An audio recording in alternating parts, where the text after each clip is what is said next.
Hey, what's up guys, aarava here, and welcome back to another episode of my F1 23 My Team Career Mode. This is episode number 11 today for the British Grand Prix in Season 1. If you guys did miss the previous episode at the Austrian Grand Prix, then be sure to go check that one out before you see this one. That was a sprint race weekend, and oh boy, did we get double the action with a red flag on lap 1 of the sprint, and then the main race was pretty chaotic. You know, some really awesome battling going on with a bit of rain as well towards the end of the race and throughout the whole weekend. Really spiced up that entire thing. We had some great little battles with Aston Martins and also even just the top guys floating around, and there was absolute travesty at the front with Leclerc having a DNF, having to retire the car from about, 5 seconds in the lead, and Carlos Sainz had a really poor race, really poor strategy, and with Verstappen winning that one, it means he now takes the lead of the Drivers' Championship. So after for so long Ferrari and Sainz leading the way, Verstappen, the inevitability with that, how good that Red Bull is there. He's in the lead, and we'll see how he goes, because we know winning a race like that is big for the momentum, for the focus of the AI on this year's game and the last couple of games. So that's going to be pretty big and interesting at the top. But last race, we did face a pretty poor issue with the ERS, and to my surprise, we get 320 extra R&D points for that ERS failure. It was stuck on overtake mode for a couple of corners basically, and basically depleted my battery whilst we were in the middle of the battle, I think, with one of the Mercedes cars. But I was quite surprised I was going to get 320 R&D for that small issue. We've had less R&D after a much major fault at Monaco, was it, when the fuel went to lean mixture in the middle of the race and literally lost me one whole position to George Russell at the time. So yeah, and that's on reduced R&D, remember. So as I've said in just a recent video, my critique of this game, I don't really know what's going on with the balancing from last game to this game, because we're now sitting on nearly 2k R&D points. I really thought McLaren and Alpine were going to start catching us, but we've got scope to upgrade the car further. We've still got that durability upgrade to come in, and another upgrade I think on the chassis that's pending. And into this episode, we have an engine upgrade that comes in on the ERS, and also a drag reduction update that comes in on the aero side. So we have 2 upgrades into this race, and we can purchase 2 different upgrades. We're going to go for a minor engine power upgrade because we've got the best engine on the grid. You can see on the comparison chart. Why not just try and make that advantage as big as possible, basically? Because if we have the best engine through and through, you know, even if our car is a bit poor on the corners, we can make up so much time on the straights. And in race conditions, you know, when you're in DRS or in the slipstream, it's going to make such a big difference. So we're going for that minor engine power upgrade. And then I was looking at other upgrades. Some of them are unavailable because we have to wait for upgrades to come in. Some of them are now locked because we don't have Spec 2 on the HQ facility. What we do have is the availability of a 3rd tire upgrade, and this is a major tire wear upgrade. So this will absolutely open the door for us to go very aggressive on tire strategies from now on, once that comes in for the Belgium Grand Prix in 3 races time. So that's quite a long-term upgrade, to be fair. But once that comes in, I think we'll be laughing in terms of the strategies we can do in terms of going to the soft tire at the end of races, using the mediums for quite a few of the, a large part of the races basically, and never really having going to the hard tires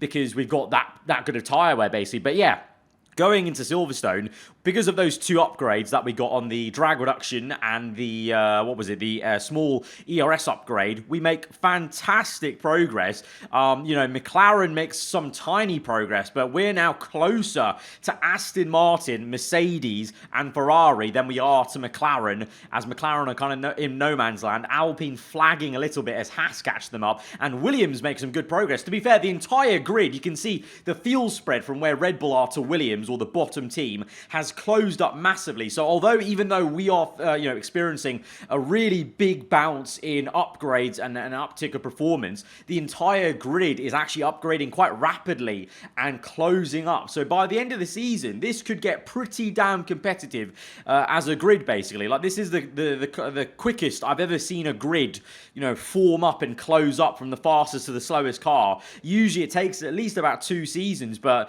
on the increased AI R&D, it looks like they're really using it quite well overall as a whole grid to close up to each other, and maybe there's bigger diminished returns for the top teams basically. But for us, we're in a good state into our home Grand Prix with those 2 upgrades. But the spanner in the works is going to be typical British weather. It is raining here at Silverstone, and it's going to be raining for Saturday and Sunday. A full washout here around this circuit. Intermediates right now on Saturday. I think there may be even heavy rain to come on the Sunday, so it really is going to be a full-on wet affair here at Silverstone. And that's definitely going to be a challenge for our car, because although we have the best engine on the grid, we are lacking still a bit of overall downforce, maybe compared to the guys we're trying to fight around us. McLaren, Alpine, Aston Martin now. You know, you've got to say we have to be looking at Aston Martin because they're not too far off in the constructors and in terms of R&D. The second flying lap in Q1 was going so well. We were nearly 6/10 up, and you can see we're slowing up because the cars ran out of fuel. I'm pretty sure I fueled this car up for 2 flying laps, and it ran out of fuel. So that was a bit embarrassing, a little bit annoying. That first flying lap, I didn't think was that amazing. And, you know, we're 6/10 up on the second flyer. Thankfully, that is just going to be enough to get us through into Q2 on that 1 flying lap, because there wasn't too much scope to go out again or any point to go out again, basically. But thankfully, that does get us through and save us the embarrassment of being knocked out in Q1 because of maybe a fuel error of how much fuel we put in the tank. But we get to Q2, and the car felt so bad, and it looks bad. You can see the amount of understeer there is and general lack of rear grip and stability. Like, it was almost like the handling went back to F122. The amount of the rear end was sliding about and I just couldn't get on throttle. And it just wasn't a great time in the cockpit. We set a pretty piss poor time for 15th place behind Perez, who was stuck behind us for our 2 flying laps because he was so stubborn not to back out of it, so he was just doing his flying laps behind us. On this second flyer, consecutive lap, you think, okay, we've maybe had a banker, we've maybe sussed out where to go quicker. It's still not great, and we're losing a lot of time into the entry of corners, and then on the exit as well, on traction. We gained quite a fair bit through the last corner here to go nearly half a second quicker, but that's still only enough for P14 then. We're down to P15 by the time we get to the end of the session. And then my third flying lap, we go green the first, red the second, and then the last sector was woeful. The car, it did not feel like the same car I drove in Q1. I don't know whether it was slightly wetter, and maybe it was the crossover to full wet, but everyone was braving on INTERS, but it's a really, really lousy day in the office. P15, that's the lowest qualifying we've had in a long, long while, since maybe like round, I don't know, like 3 or 4 or something like that. So, yeah, I don't actually have an explanation. I would like to say that's where the car is, but I don't think it is. It was just this very odd thing of maybe it just got a bit wetter because the car just felt so unstable in Q2. There's definitely a bit more lap time in there. We're not that far off everyone, but we're going to hope that the car feels more like Q1 than it did in Q2 when it comes to race day. Honestly, sat here feeling like the Mercedes crew, IRL, like, you know, over the weekend, their car just zigzags up in terms of pace. One day it feels good, one day it doesn't. For us, it was in the same day, just session to session. It felt so different. So fingers crossed that on Sunday, the car feels more towards like it did in Q1 rather than Q2, but it's just going to be a big step into the unknown and on maybe the full wet tyres. So this could be a bit of a challenge, but I'm ready for it. It's the home Grand Prix. We've got to be ready for it. Let's go to the grid.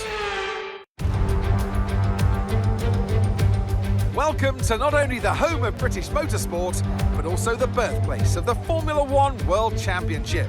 It's race day here at Silverstone, a classic on the calendar, and it's time for the British Grand Prix.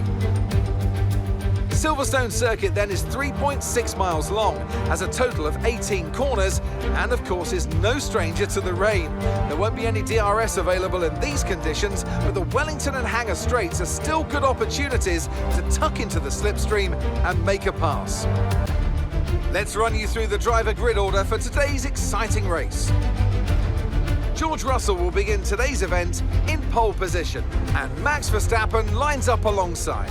As we continue through the rest of the grid today, we have Leclerc, Sainz, Hamilton, Fernando Alonso, Stroll, Ocon, Norris, Magnussen, Perez, Gasly, the owner driver, Joe, Sonoda, Oscar Piastri, Iwasa, Sargent, Albon, Hulkenberg, De Vries, Hulkenberg. It's almost time for the lights to go out, so let's head down to the track where preparations are underway. Alongside me to discuss all the action today is Anthony Davidson. Thanks for joining us, Ant. And tell me, you were down in the pit lane earlier. How do you think the track conditions are today? Well, the surface looks clean enough, but I'm a little bit worried about the track temperature. It's pretty cool out there, which could give some teams difficulties when it comes to keeping their tyres in the right operating window. The cars out there that work their tyres hard and really put a lot of energy through them, they'll be the ones that are better off. So yeah, we've got heavy rain here at Silverstone. We're all starting on the full wet blue wall tyres. There is forecast for the rain to slow up a bit and maybe get to intermediates. Maybe even a bit of sunshine by the end of the race. So who knows? Maybe there's a chance to be a hero right to the end of the race, maybe with a set of dry tyres with a risky strategy. I don't know. We're going to have to just see how it plays out. The water may just stay on circuit enough where it ends on intermediates. But we're starting on the full wet. We've not tried the full wets out around Silverstone. We only did inters yesterday, so like I said in the qualifying segment, I've just got to hope this car feels more towards Q1 and doesn't feel horrendous on the full wets, which is a very different compound to the intermediates. We start from P13 on the grid thanks to some grid penalties ahead of us as we go to 5 red lights to our first ever British Grand Prix on this game, wanting to do well at the home race. It's a good start versus Magnussen and the Alpine of Pierre Gasly into turn 1. Very aggressive to get Sergio Perez. We have a little love tap with Lando Norris, so I just checked for damage. Thankfully, there is none with that slight little tap of the front wing. I double checked with vehicle condition with Mark, but we're sliding about a little bit here, but good to get ahead of the Red Bull of Perez, who is just continuing to have a pretty poor season with Red Bull here in season 1 as we're up into the points paying positions now in P10, but it is wet out there, especially on the off-board cameras, on the replay cameras. It looks soaking wet. So yeah, a lot of standing water to try and clear. Perez even tries to go round the outside of us at Luffield. We get the elbows out to maintain P10. At the moment, Russell leads the way from pole position. Verstappen second place, followed by the 2 Ferrari cars. So an interesting fight at the sharp end. Ferrari will be looking to try and maybe close up on Verstappen, looking to bounce back from a really poor Austrian Grand Prix as we're looking constantly behind us at Sergio Perez, and we get it all crossed up into the next left-hander. We got a tyre on the curb, and I think that's what did it. It just offset the tyre, unsettled the car, double lock-up, going straight on nearly, and Perez easily gets us down the inside. So that was frustrating. We're now out of the points on lap 2. We have to try and come back towards Perez, but that's going to be easier said than done now that he's ahead of us. But we do have taken some solace in Lance Stroll going very slowly, and we've been told he has an issue with his car. So he's going slowly. Fernando Alonso goes round the outside of him at Luffield. Obviously, Lance Stroll, one of the heroes of the day at Austria, getting that second place, getting Perez on the last lap of the Grand Prix, charging through the field around Austria in challenging conditions. But today his car is failing him, and he's now going to get sent down the inside by Lando Norris at Copse. Ocon on the back of him, Perez as well. It's going to be 3 wide as they go into Stowe. Perez on the inside, Ocon round the outside, Stroll getting pinched out by both of them. Those two now side by side, and Ocon makes the double pass technically, because Perez was alongside all 2 of them as well. So Ocon does well to maintain that position on Perez whilst overtaking Lance Stroll as we now close up to the Canadian. He's down in P10, so this is where we get back into the points. But, you know, at the moment, the frame of conversation is just trying to get P10 right now. We need to try and get a rhythm in this race and get a bit more pace as we get comfortable with these conditions, with this tyre compound, as we go down the inside of the Canadian, and now setting our sights on, well, I'm hoping Ocon holds up Perez a little bit, and then we can close up to them, because, you know, really, we should have the pace to close up to Ocon, close up to even Lando up the road, but I just don't have that extra confidence you need to really find that pace as we sit behind 1.8 seconds behind Ocon, who gets overtaken by Perez, as we now see a fight going on behind. Stroll just falling down the order, gets overtaken by the AlphaTauri, and our teammate Iwasa gets spun round by the Haas,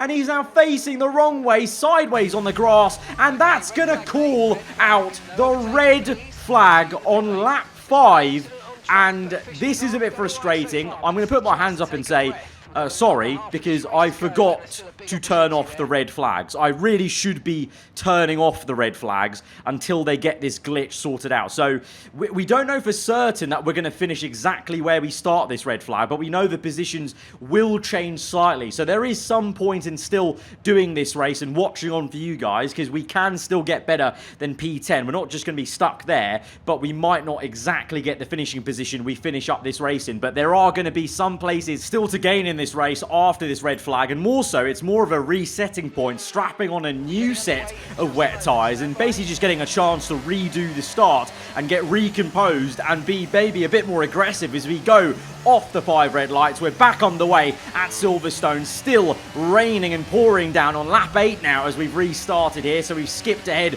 by 3 laps with that red flag, and it's been a good start for us to get ahead of Ocon and dive it down the inside of Perez and Lando Norris at Village. Alonso and Hamilton side by side, the former McLaren teammates battling out in the rain. Alonso goes the long way round, and the Aston Martin is going to get up into P5. It's a good overtake for Alonso. Hamilton, like in Austria, looking a bit vulnerable, looking a bit slow. Wonder if he's got any damage maybe from the first few turns, because we get down the inside of him just as we go into Luffield. We're up into P6, so we've gained 4 positions from that opening lap in the red after the red flag. So, you know, if we can carry on like this, you know, we may not finish in P6, but we may finish higher than P10. So there is going to be some point of doing the rest of this race as we go on through now after that red flag to lap 13. Russell still leads the way. Alonso goes off into the distance, like 5 seconds ahead of me, showing some insane pace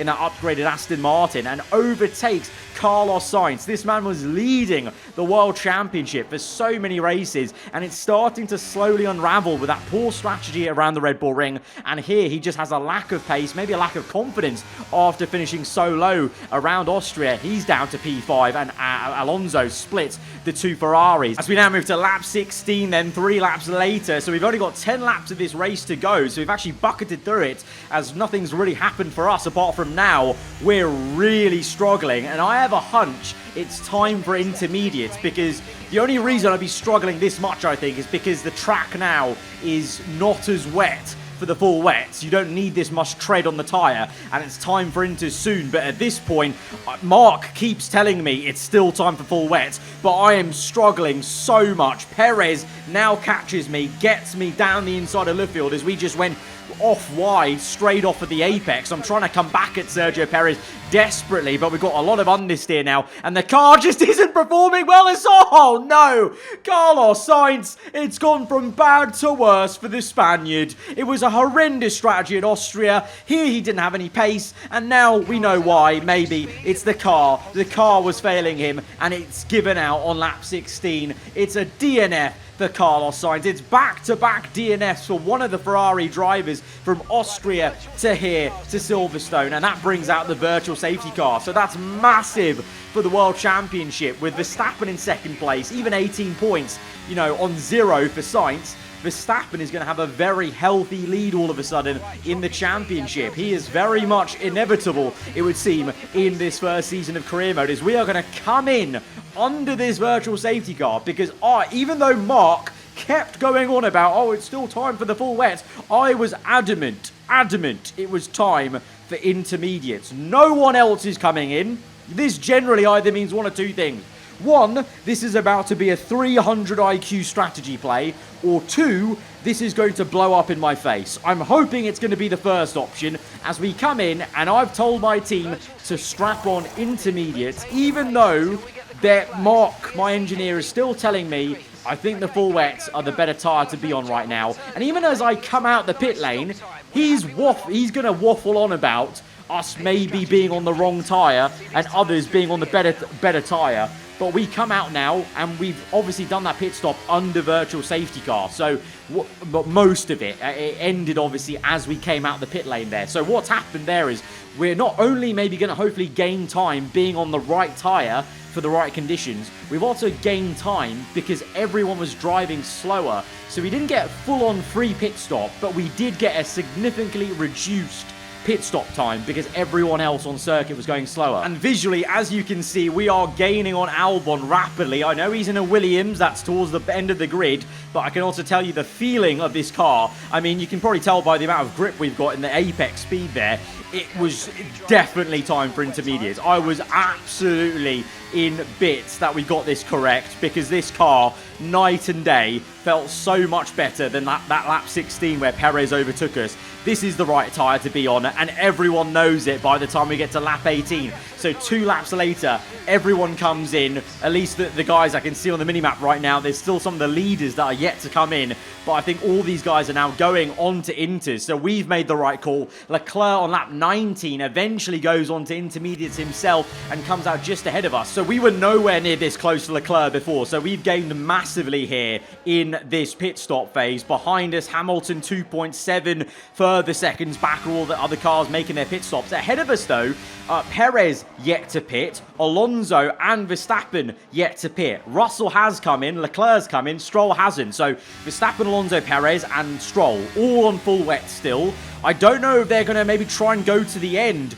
on the wets. Like I said, there maybe is some sun on the way, so are they going to try and go from wet straight to slick tyres right at the end of the race? Either way, it won't matter for Lance Stroll, because by lap 20 Leclerc's caught him and overtaken him and gapped him by 4.6 seconds, and now I've caught up to Stroll. I was almost pushing him through the corners at Village and he was holding me up, but we send it down the inside of the left-hander just before Luffield, and we're up into P6 now. So overall we've already gained massively. We gained 17.2 seconds on Gasly and the rest of the midfield cars and the pack that was chasing.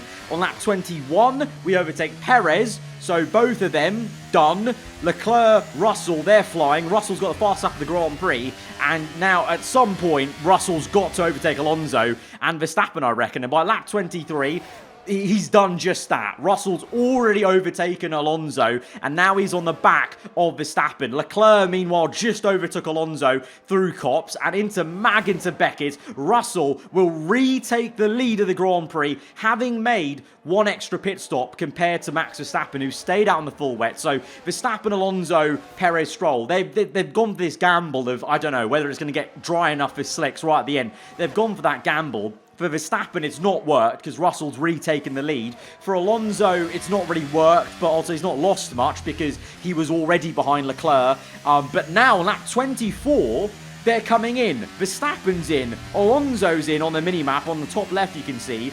I don't know what tyre they're going to put on. It looks so wet still, so I doubt they're going to put on slick tyres. So I think they've just had a bit of a howler of a strategy as we go a little bit wide at turn 1, because it is getting drier. If there was a couple more laps in this race, I think it would have got to slick tyres, but it's still on Inters, and we're at the last lap of the Grand Prix, and it's going to be George Russell, who's pretty much dominated this entire race. He's been in control, never looked at threat. Even with the extra pit stop, he's come back through to win the British Grand Prix in front of the home crowd. And Leclerc comes through for P2 with a fast lap of the Grand Prix, makes up Austria, and we come home having overtaken Verstappen and Alonso, who pit late, for a 3rd place, a podium in our first ever home Grand Prix. But I paused the game just before we come to the start-finish line because, of course, we know with the red flags, there's going to be a glitch. So this is the running order right now. Verstappen's down in P7, Lewis Hamilton P8, Perez and Stroll were down in like P18 and 19. We come to the finish and the race results are changed. We don't finish in P10. So this is why I said after the red flag, there was some point to carry on and race, because we've at least got P5, which is better than P10 when we started the red flag. But it's still bloody annoying that we didn't get this very first podium at our first home Grand Prix. So yeah, that's frustrating, but it's still a top 5 finish. Russell did still win the race. Leclerc was still 2nd, but Verstappen